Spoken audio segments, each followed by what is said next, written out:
Allah'a yönelmiş kimseler olarak yüzünüzü hak dine çevirin.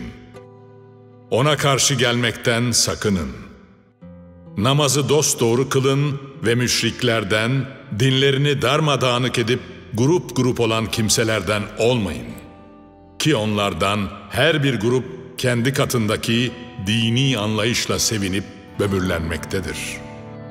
Arkadaşlarınız, diyalogda bulunduğunuz kişiler mutlaka yakın arkadaşlarınız, okul arkadaşlarınız, belki işte iş arkadaşlarınız. Bunlar ne yaptılar? Yani birisi yeni Müslüman olan. O Müslüman yani, oldu. Müslüman yok. Tanıştığı zaman yani önce Müslüman, yani o yeniden bahsettim, yani bir ay içerken yani bana İslam dedi. O zaman yani ona davet ettim. Dedim yani bak yani ben Müslüman ama yani senin yaptığı yani İslam değil diyor. Senin yaşantı yani Müslüman olarak değil diyor. Yani geri dön ama dönmedi. Dönmedi mi? Dönmedi. Peki çevrenizdeki iş ortamlarınızda, iş arkadaşlarınızda, mesela iş yerinizde namaz konusunu nasıl hallettiniz? Yani namaz kılmanız gerekiyor. Sorun yaşadım. Nasıl? Sorun yaşadınız. Sorun yaşadım. Alman bir firma yani üst muhasebecilik iş yaptım. Fresenius.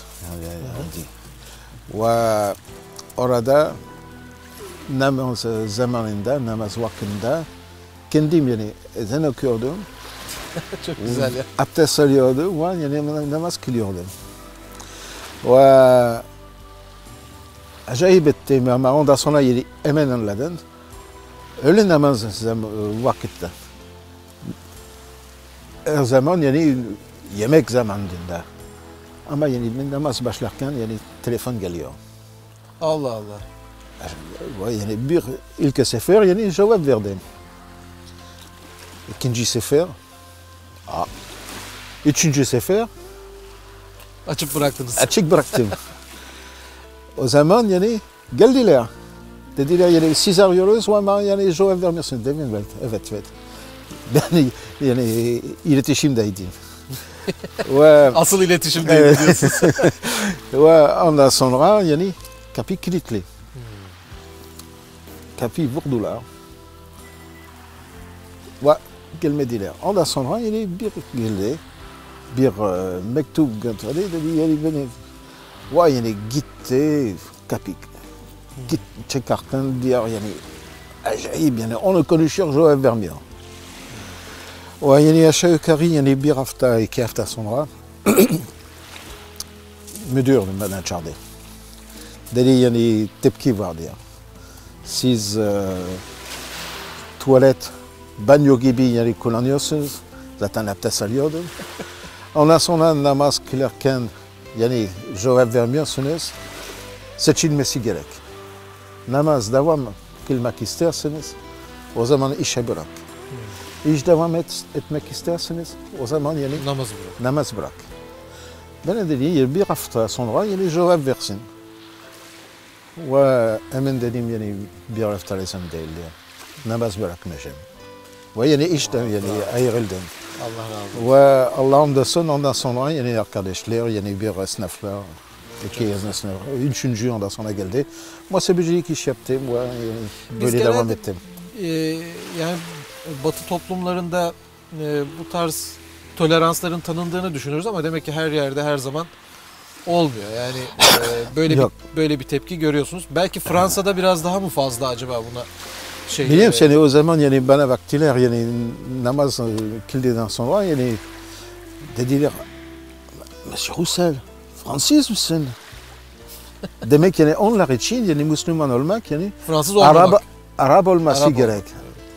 Yani Fransız Müslüman olmaz. Evet. Diyorlar. Fransız Müslüman yani mümkün değil. Öyle bir düşünce var. Evet. Diyelim ki siz Fransa'da bir iş yapma, bir iş bulma imkanınız olsa maalesef böyle bir tolerans gösterirler mi yoksa yine aynı tepki verirler mi? Yok yani bence tepki daha fazla. Daha mı fazla? Daha fazla. 2009 yılında yani benim annem vefat ettiği zaman Paris'e döndüm. İş bulmaya yani başvur ettim. Her yerde. Mektup her yerde gönderdim internet yolunda, telefon yolunda. 6 ay işsiz kaldım. Yani iki sebep var. Yani belki tabii ki yani yaştan dolayı. Ama ondan sonra yani Müslüman oldum. Zaten Paris'te yani Herkes yani demiyorum ama yani çok kişi bana tanıyordu. Şu anda tabii bu son olaylardan sonra, hele de Fransa'daki bu tatsız olaylar, patlama vesaire, ondan sonra bu olay iyice ayyuka çıktı. Çünkü bunları İslam'a mal etmeye, yani Müslümanlara değil ama İslam'a, kendisine Müslüman diyenlere değil ama İslam'a mal edildiği için böyle bir algı operasyonu da yapılıyor gibi geliyor. Peki Türkiye nasıl oldu? Yani Türkiye'ye gelmeniz, İstanbul'a yerleşmeniz, burada ne kadar zamandır İstanbul'dasınız, yaşıyorsunuz? İstanbul'a yine 31 Temmuz 1997'ye geldim. 1997. 18 yıldır İstanbul'dasınız maşallah. Ve İstanbul'dan önce yine Mekke'de 7 ay kaldım. 7 ay Mekke'de kaldınız. Evet. Ve dönüş yolunda yine İstanbul'a geldim. Yani düşündüm yine 10 gün yani kalacağım. Ondan sonra yine Paris'e döneceğim. Varlandı dediler yani kaç gün kalacaksın diye dedim. Böyle 10 gün ondan sonra gideceğim. Yani tanıdık yok. Demek ki 10 gün daha bitmedi. 18 yılda bir 10 gün geçiremediniz. Evet. Öyleydi. Çok güzel olmuş, çok da hayırlı olmuş. Zaten maşallah. yani İstanbul'da yani benim eşim tanıştırdı. Yani beraber yaşıyoruz. Yani demek ki 10 gün belki bitmez. Avrupa Batı toplumlarında ya da mesela sizin içerisinde doğduğunuz toplumdan bahsedelim. Fransa'da, Paris'teki insanların hayatında ne eksik? Yani siz neyi eksik gördünüz de İslam'a geçtiğinizde bu hayatınızda tamamlandı? Siz Müslüman olmadan önce sizin yaşadığınız toplumda neye ihtiyaç vardı? Ne eksikti? Doğru Müslümanlara ihtiyaç vardı. Nasıl? Doğru Müslümanlara Doğru ihtiyaç Müslümanlar, vardı. doğru Müslümanlara ihtiyaç. Zaten yani maalesef yani İslam'ı yayınlamak için en büyük engel şimdi yani Müslümanlar diyor. İslam'ın Maalesef. yayılmasındaki en büyük engel Müslümanlar. Evet. Maalesef yani nur İslam yani göstermiyoruz. Doğru İslam'ı göstermiyor. Ve yani bundan yani gayri Müslüman yani İslam kabul etmek istemiyorlar. Neden? Zaten İslam tanımıyorlar. Tanımıyorlar. Gördükleri, yani Müslümanlardan gördüklerini İslam zannediyorlar. Oysa Allah'ın Evet, kitabından görseler maalesef. bunu belki de çok daha rahat ve kolay kabul edecekler. Çünkü Allah Rum suresinin 30. ayetinde zaten dini fıtrat olarak tanımlıyor. Evet, Yani öyle diyor. herkesin tabiatına uygun olan, bütün insanlığa uygun olan sistem olarak tanımlıyor. Evet. Dolayısıyla bunu kabul etmemek mümkün değil. Doğru Peki bugün biz ne yapmalıyız? Yani mesela bu son olaylardan sonra işte bu Orta Doğu'nun şu anki durumu belli. Paris'te yaşanan tatsız olaylar var. Bunların ardından İslam'dan iyice bir uzaklaşma mı oldu? Yoksa tam tersine bir ilgi gördüğünü söyleyebilir miyiz? Yani biraz daha acaba nasıl bakıyorlar? Onlardan sonra İslam'a nasıl bakıyorlar? Bence yani İslam yani iyi görmüyorlar. Zaten görmüyor. İslam tanımıyorlar. Tamam, tanımıyorlar ama en azından şunu söyleyen bir kitle var mı? Bunlar Müslümanlar ama bir de İslam'a bakalım. Acaba gerçekten böyle mi? Diyen bir kitle var mı? Böyle bu soru soruluyor mu? Olabilir. Olabilir. Olabilir. Zaten yani Fransa'da yani Charlie Hebdo yani Evet, olaydan sonra yani en fazla kitap okudular yani Kur'an diyor. Öyle mi? Evet. Zaten diyor yani gerçekten yani bu kitap öyle bahsediyor, öyle emir veriyor. Yani kontrol etmek için yani yapıyorlar.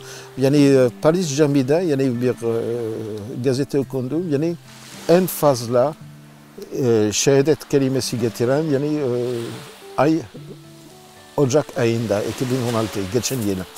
Ve diyorlar yani bir ay içinde aynı miktar şehadet getirdiler yani bir yıl içinde. Son olarak şunu da sorayım. Bu tebliğ faaliyeti, yani biz şöyle düşünmemiz lazım diye düşünüyorum ben. Siz nasıl bakıyorsunuz buna? Mesela bugün Fransız da ya da Hristiyan da diyelim, Budist de, Japonya'da yaşayan bir kişi de, bunların hepsi Allah'ın kulu. Ve bizim elimizde olan da Allah'ın kitabı.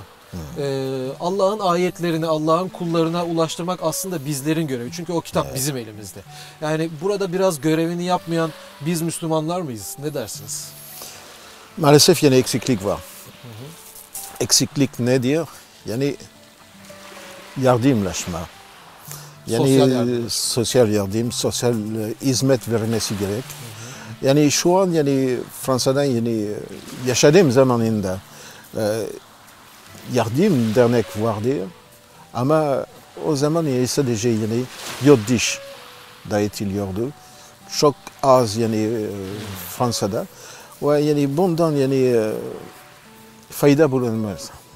Evet Muhammed Bey çok teşekkür ediyoruz. Rica Allah razı olsun. ederim. Sizi tanımak Çok, bizi ben de çok yani sevindirdi. çok memnun oldum. Çok memnun olduk. Çok şey söylemek istiyordum ama maalesef Daha ne konuşacak zaman çok şeyimiz var. İnşallah. Tekrar inşallah birlikte oluruz. İnşallah yine. Söyleyemediklerimiz için Memnuniyetle. ayrı bir program yaparız Allah izin İnşallah. verirse.